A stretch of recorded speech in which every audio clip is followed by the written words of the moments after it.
வணக்கம், என் பேர் சங்கீதா. நான் திருச்சியிலேருந்து பேசுகிறேன். நான் வந்து மாதம் மாதம் மகளிர் உரிமை தொகை 1000 ரூபா வாங்கிட்டு இருந்தேன்.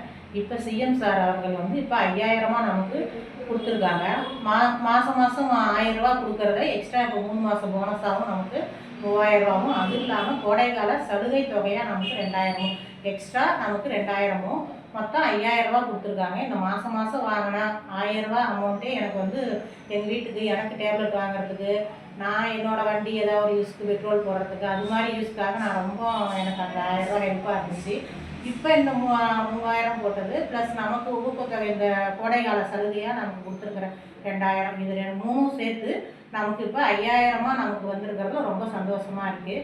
இதை வச்சு என்னோட குடும்ப செலவு இப்போ இந்த கோடை காலத்துக்கு பசங்களுக்கு லீவு அந்த நம்ம குடும்ப செலவுக்கு நமக்கு நல்லா யூஸ்ஃபுல்லாக இருக்கும். இது நாங்கள் வந்து மகளிர் அனைவருமே ரொம்ப சந்தோஷமாகவும் இனிமேவும் நமக்கு ஸ்டாலின் ஐயா ஆட்சி தான் வரணுங்கிறதுலையும் ரொம்ப தீவிரமாகவும் இருக்கும். எல்லாருமே வந்து மகளிர் உரிமை தொகை வாங்கினவங்க எல்லாரும் ரொம்ப சந்தோஷமாக இருக்காங்க. நன்றி.